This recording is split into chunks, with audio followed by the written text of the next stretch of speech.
Hello friends, स्वागत है आपका हमारे चैनल झारखंड स्टेट 99 पर।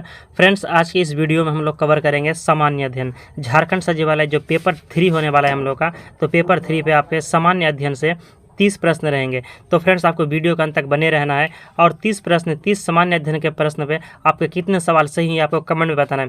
फ्रेंड्स, अगर आपके 25 प्रश्न सही होते हैं तो आपके जो सामान्य अध्ययन की तैयारी है वो बहुत अच्छी है, यानी जो ऑल जी के पूछा जाएगा हमारा पेपर 3 पर सामान्य अध्ययन से संबंधित। तो अगर आपका 25 सही हो गया तो आपकी पेपर 3 की तैयारी अच्छी है। तो चलिए शुरू करते हैं आज इस क्लास को और आपको वीडियो के अंत तक बने रहना है फ्रेंड्स, और कमेंट में बताना है कितने सवाल सही हुए 30 सवाल में से। हमारा पहला सवाल है, निम्नलिखित देशों की राजधानी में कौन सा सही मिलान नहीं है। फ्रेंड्स, आपके एग्जाम पर एक देश की राजधानी और मुद्रा से संबंधित सवाल आएंगे ही। तो इसमें पहला सवाल में कहा गया देश की राजधानी में कौन सही मिलान नहीं है। ए में दिया हुआ है बेल्जियम की राजधानी ब्रुसेल्स है, डेनमार्क कोपेनहेगन, हंगरी बुडापेस्ट या आयरलैंड का बर्न। तो फ्रेंड्स, इसका जो सही मिलान नहीं है तो इसका आंसर हो जाएगा option number D, Ireland. Ireland की राजधानी जो बर्न है यह जो है सही नहीं है, क्योंकि फ्रेंड्स आयरलैंड की राजधानी क्या है तो डबलिन है, और बर्न जो है किसकी राजधानी है तो स्विट्जरलैंड की राजधानी बर्लिन है। तो आपको याद रखना है स्विट्जरलैंड की राजधानी जो है वह बर्न है। तो बेल्जियम की राजधानी ब्रुसेल्स सही है, डेनमार्क की राजधानी कोपेनहेगन, हंगरी की राजधानी बुडापेस्ट, आयरलैंड की राजधानी हो गया आपका डबलिन, और स्विट्जरलैंड की राजधानी बर्न है। चलिए हम लोग दूसरा सवाल की ओर चलते हैं। हमारा दूसरा सवाल है, निम्नलिखित में से कौन से देशों की मुद्रा मिलान सही नहीं है। तो मुद्रा से पूछा एक सवाल, तो इक्वाडोर की मुद्रा क्या है, डॉलर है, यह सही है। इक्वाडोर की मुद्रा क्या है, डॉलर है। इटली की मुद्रा यूरो है। इजराइल की मुद्रा दिनार जो है, यह आपका सवाल जो है गलत है कि इजराइल की मुद्रा जो है दिनार नहीं है, जबकि कजाकिस्तान की मुद्रा जो है टैग है, ये भी सही है। तो ऑप्शन नंबर सी जो है मिलान सही नहीं है। अगला सवाल है हमारा, निम्नलिखित में से गुरुमुखी लिपि का विकास किसके द्वारा किया गया है। गुरुमुखी लिपि का विकास किसके द्वारा किया गया है, तो इसका राइट आंसर हो जाएगा option number B, Guru Angad Dev. Guru Angad Dev जो सिखों से संबंधित है, सिखों के धर्म गुरु थे, तो गुरु अंगद देव ने गुरुमुखी लिपि का विकास किया है। हमारा चौथा सवाल है, निम्नलिखित में से बोडो भाषा किस राज्य में बोली जाती है। तो बोडो भाषा जो है फ्रेंड्स यह है असम और पश्चिम बंगाल में बोली जाती है। बोडो भाषा जो कहाँ पर बोली जाती है, असम और पश्चिम बंगाल पे, यानी इसका आंसर हो जाएगा ऑप्शन नंबर डी, ए और बी दोनों हो जाएगा। पांचवा सवाल है फ्रेंड्स कि मुगल काल के किसके शासन में मुगल चित्रकला का स्वर्ण युग माना जाता है। जहांगीर, अकबर, हुमायूं या बाबर। तो फ्रेंड्स, बहुत इजी प्रश्न है, ये कई बार एग्जाम पर आ चुका है, रेलवे का एग्जाम पर, एसएससी एग्जाम पर आया हुआ सवाल है कि मुगल काल के किसके शासन में मुगल चित्रकला का स्वर्ण युग माना जाता है। तो इसका आंसर हो जाएगा ऑप्शन नंबर ए, जहांगीर। छठा सवाल है, सती प्रथा पर पाबंदी किसने लगाई है। सती प्रथा पर पाबंदी किसने लगाई है, तो इसका आंसर हो जाएगा option number C, William Bentinck. Lord William Bentinck जो थे वह सती प्रथा पर पाबंदी लगाए हैं। सातवां सवाल है, पत्रकार के कर्तव्य का निर्वहन करते हुए जेल जाने वाला प्रथम भारतीय कौन था। तो इसका आंसर हो जाएगा ऑप्शन नंबर ए, बाल गंगाधर तिलक। बाल गंगाधर तिलक जो है जब पत्रकार थे, पत्रकार का अपना जीवन निर्वहन कर रहे थे, उस वक्त उसे कई बार जो है जेल जाना पड़ा है। अब हमारा आठवां सवाल की ओर चलते हैं फ्रेंड्स। अगर आपको वीडियो पसंद आ रहा है फ्रेंड्स तो आप लाइक जरूर कीजिएगा और चैनल में तो सब्सक्राइब कीजिएगा। हमारा आठवां सवाल है, किसको भारतीय पुनर्जागरण का पिता कहा जाता है। राजा राम मोहन राय, दयानंद सरस्वती, स्वामी विवेकानंद या रामकृष्ण परमहंस। तो फ्रेंड्स, इसका आंसर हो जाएगा कि भारतीय पुनर्जागरण का पिता कहते हैं राजा राम मोहन राय को। Option number A right answer हो जाएगा, राजा राम मोहन राय। और दयानंद सरस्वती जो फ्रेंड्स, इन्होंने वेदों की ओर लौटो का नारा दिया है। वेदों की ओर लौटो का नारा किसने दिया है, तो दयानंद सरस्वती ने। और स्वामी विवेकानंद है फ्रेंड्स, तो स्वामी विवेकानंद के जन्म के उपलक्ष्य को हम लोग राष्ट्रीय युवा दिवस के रूप में मनाते हैं 12 जनवरी को। आपको याद रखना है कि 12 जनवरी को जो राष्ट्रीय युवा दिवस मनाते हैं तो स्वामी विवेकानंद के जन्म दिवस पर मनाते हैं। हमारा अगला सवाल है, शारदा एक्ट संबंधित था। शारदा एक्ट जो है यह किससे संबंधित था। बाल विवाह से, अंतरजातीय विवाह प्रतिबंध से, विधवा विवाह प्रतिबंध से या जनजातीय विवाह प्रतिबंध से। तो इसका आंसर हो जाएगा फ्रेंड्स 9 का हो जाएगा option number A right answer हो जाएगा, बाल विवाह प्रतिबंध से शारदा एक्ट जो संबंधित था। और ये जो एक्ट है फ्रेंड्स, यह शारदा एक्ट जो है 1929 से लागू हुआ, यानी 1929 में बना है यह शारदा एक्ट। और शारदा जो है फ्रेंड्स यह एक वकील थे, जो इन्होंने ही यह बिल को पास किया था, बाल विवाह प्रतिबंध लगाया था। तो शारदा एक्ट आपको याद रखना है 1929 से। हमारा 10वां सवाल है, निम्नलिखित में से किस देश की भारत के साथ सबसे लंबे स्थलीय सीमा है। भारत की सबसे लंबी स्थलीय सीमा किस देश के साथ है? चीन के साथ, नेपाल के साथ, पाकिस्तान के साथ या बांग्लादेश के साथ? तो इसका आंसर हो जाएगा friends option number D, Bangladesh के साथ। तो जो भारत की सबसे लंबी स्थलीय सीमा है बांग्लादेश के साथ है। तो कितना किलोमीटर है? तो याद रखिएगा आप लोग 4096 किलोमीटर बांग्लादेश के साथ जो है सीमा की लंबाई है भारत का 4096 किलोमीटर है। और अगर बात करें फ्रेंड्स नेपाल की, तो नेपाल के साथ है 1751 किलोमीटर, नेपाल के साथ है 1751 किलोमीटर। इसके बाद है हमारा चीन, तो चीन के साथ है फ्रेंड्स आपका 3488 किलोमीटर, चीन के साथ जो भारतीय सीमा की लंबाई है तो 3488 किलोमीटर। और पाकिस्तान के साथ है 3323 किलोमीटर। यह आपको चारों चीज़ याद रखना है। चीन के साथ हो गया आपका 3488 किलोमीटर, नेपाल के साथ 1751 किलोमीटर, पाकिस्तान के साथ 3323 किलोमीटर और बांग्लादेश के साथ 4096 किलोमीटर। फ्रेंड्स, और एक सवाल आपके लिए रहा जो आपको कमेंट बॉक्स में जवाब देना है कि भारत की जो है स्थलीय सीमा की लंबाई, सबसे छोटी स्थलीय सीमा लंबाई किस देश के साथ लगती है और कितना किलोमीटर लगती है, आपको बताना है कि भारत की जो है स्थलीय सीमा की लंबाई किस देश के साथ सबसे छोटी लगती है। हमारा 11वां सवाल है, प्रायद्वीपीय भारत की नदियों की लंबाई को घटते क्रम के अनुसार व्यवस्थित कीजिए। प्रायद्वीपीय भारत की जो लंबी है तो घटते क्रम के अनुसार व्यवस्थित करना है। तो 11 का आंसर हो जाएगा ऑप्शन नंबर डी, 2, 3, 4, 1। तो सबसे पहले हो जाएगा आपका गोदावरी नदी, सबसे लंबी प्रायद्वीपीय भारत की गोदावरी नदी है। इसके बाद है कृष्णा, दूसरा हो गया कृष्णा नदी। इसके बाद है हमारा नर्मदा और लास्ट में हमारा कावेरी नदी। तो आपको याद रखना है, ये हो गया गोदावरी, इसके बाद कृष्णा, इसके बाद हो गया नर्मदा, इसके बाद हो गया कावेरी। ये हो गया घटते क्रम में प्रायद्वीपीय भारत की नदियों का क्रम। 12वां सवाल है, सूची 1 जो प्रमुख बंदरगाह दिया हुआ है और सूची 2 राज्य से संबंधित है, आपको ये बताना है। तो हमारा जो है कांडला बंदरगाह कहाँ पर है? तो फ्रेंड्स, इसका कांडला बंदरगाह जो हमारा ये एक ज्वारीय बंदरगाह है। कांडला जो है एक ज्वारीय बंदरगाह कहाँ पर है? तो यह गुजरात में है। कांडला बंदरगाह आपका गुजरात हो जाएगा, कांडला बंदरगाह गुजरात। इसके बाद नहावा सेवा जो है यह महाराष्ट्र में बंदरगाह है। नहावा सेवा बंदरगाह कहाँ पे? महाराष्ट्र में है। पारादीप जो है यह ओडिशा में है, पारादीप बंदरगाह ओडिशा में है। और तूतीकोरिन बंदरगाह तमिलनाडु में। तो आपको चारों याद रखना है क्रमवार से। तो कांडला बंदरगाह हो गया गुजरात में, नहावा सेवा महाराष्ट्र में, पारादीप ओडिशा में और तूतीकोरिन बंदरगाह जो है तमिलनाडु में है। हमारा अगला सवाल है फ्रेंड्स 13वां सवाल, निम्न में से किस स्थान पर अलकनंदा तथा भागीरथी का संगम होता है? तो इसका आंसर हो जाएगा friends option number D, Devprayag. Devprayag पर जो है अलकनंदा और भागीरथी का संगम होता है और देवप्रयाग से ही हमारी जो गंगा नदी है इसका नाम गंगा पड़ता है। तो आपको याद रखना है, देवप्रयाग पर अलकनंदा और भागीरथी का संगम होता है, वहीं से गंगा नदी का नाम होता है। जो भारत की सबसे लंबी नदी है गंगा नदी और सबसे पवित्र नदी है गंगा नदी। अगला सवाल है, 10 डिग्री चैनल पृथक करता है। 10 डिग्री चैनल जो है किसको किससे पृथक करता है? तो इसका आंसर हो जाएगा friends option number A, right answer, Andaman को निकोबार द्वीप से। अंडमान को निकोबार द्वीप समूह से जो है 10 डिग्री चैनल पृथक करता है। हमारा अगला सवाल है, भारत को संविधान देने वाला प्रस्ताव संविधान सभा द्वारा पारित किया गया था, तो कब पारित किया गया है? इसका आंसर हो जाएगा ऑप्शन नंबर बी, 22 जनवरी 1947 को। 22 जनवरी 1947 को जो है भारत को संविधान देने का प्रस्ताव संविधान सभा द्वारा पारित किया गया है। हमारा अगला सवाल है, सूची 1 का सूची 2 से सुमेलित कीजिए और सूचियों के नीचे दिए गए कूटों का उपयोग करते हुए सही उत्तर का चयन कीजिए। भारत के संविधान और इधर देश से किस देश से ग्रहित लक्षण है, यानी भारत के संविधान पर जो स्रोत है या किस देश से लिया गया है, ये आपको बताना है। तो हमारा ए पर है मूल अधिकार।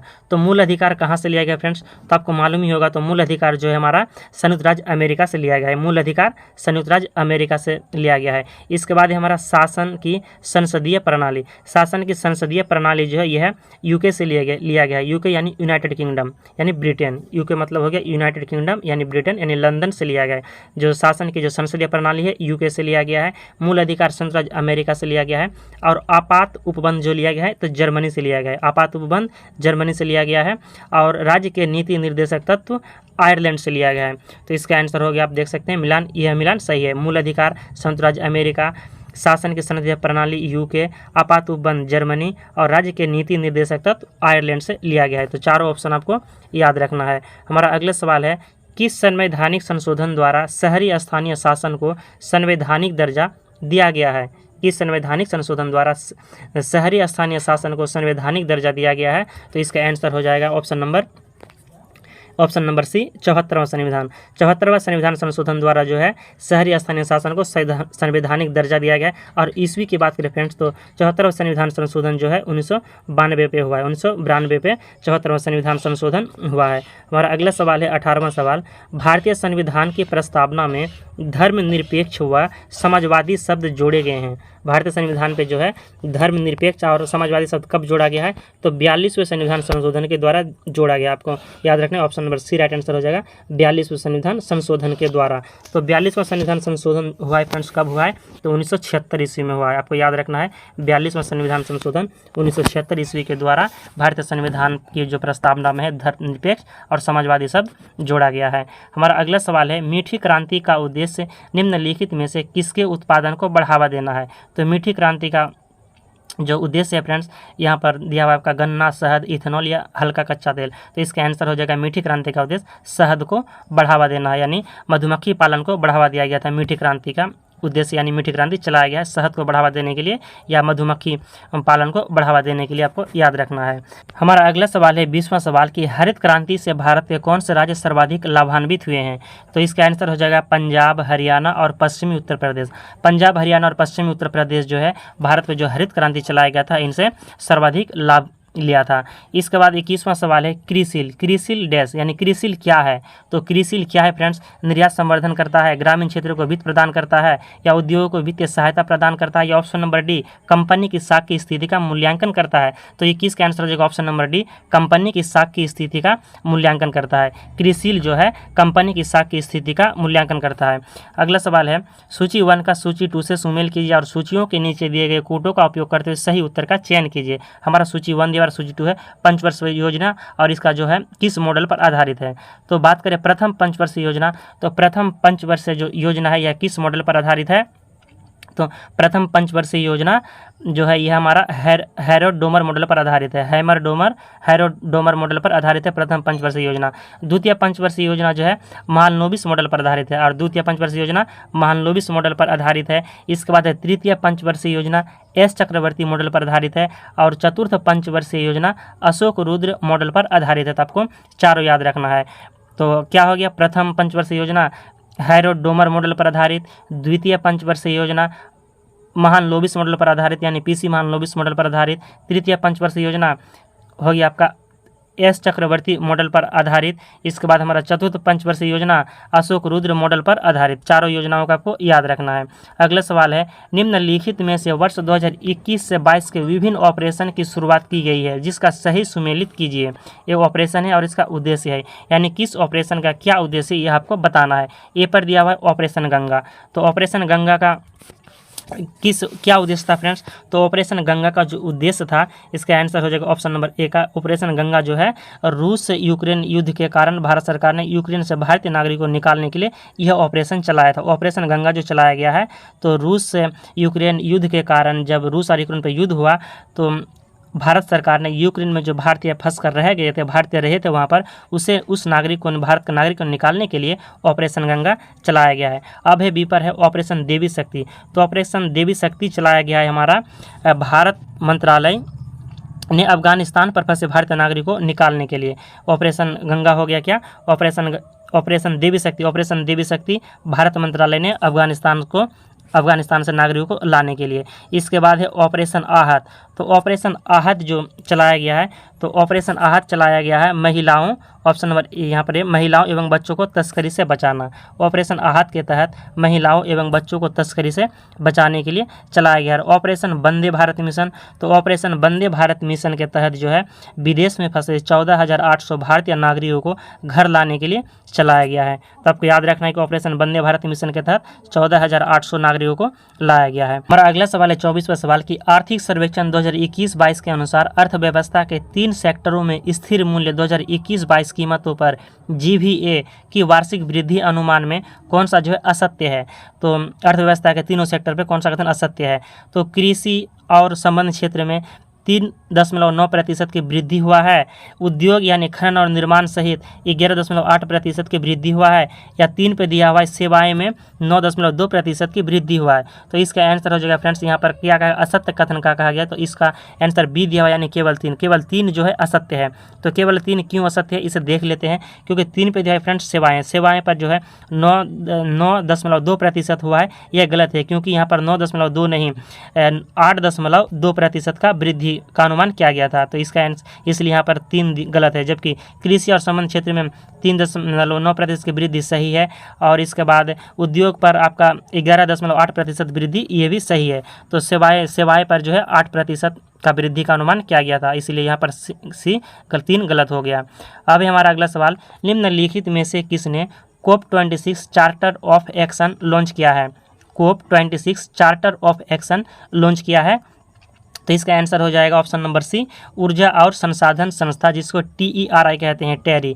TERI का मतलब होता है ऊर्जा और संसाधन संस्थान, यही जो है यानी टेरी जो है ऊर्जा और संसाधन संस्थान, इन्होंने COP26 चार्टर एक्शन लॉन्च किया है। हमारा अगला सवाल है 26वां सवाल, हाल ही में खबरों में रहा XENON, हाल ही में खबरों में रहा जेनोन 1T का प्रयोग निम्नलिखित में से किससे संबंधित है? आपको याद रखना है जेनोन 1T का प्रयोग निम्नलिखित में से किससे संबंधित है? इसका आंसर हो जाएगा option number B, dark matter detection. Dark matter detection से संबंधित है जेनोन 1T का प्रयोग इसमें किया गया था, डार्क मैटर डिटेक्शन। हमारा अगला सवाल है फ्रेंड्स 27वां सवाल कि निम्नलिखित कथनों में से कौन सा कथन असत्य है?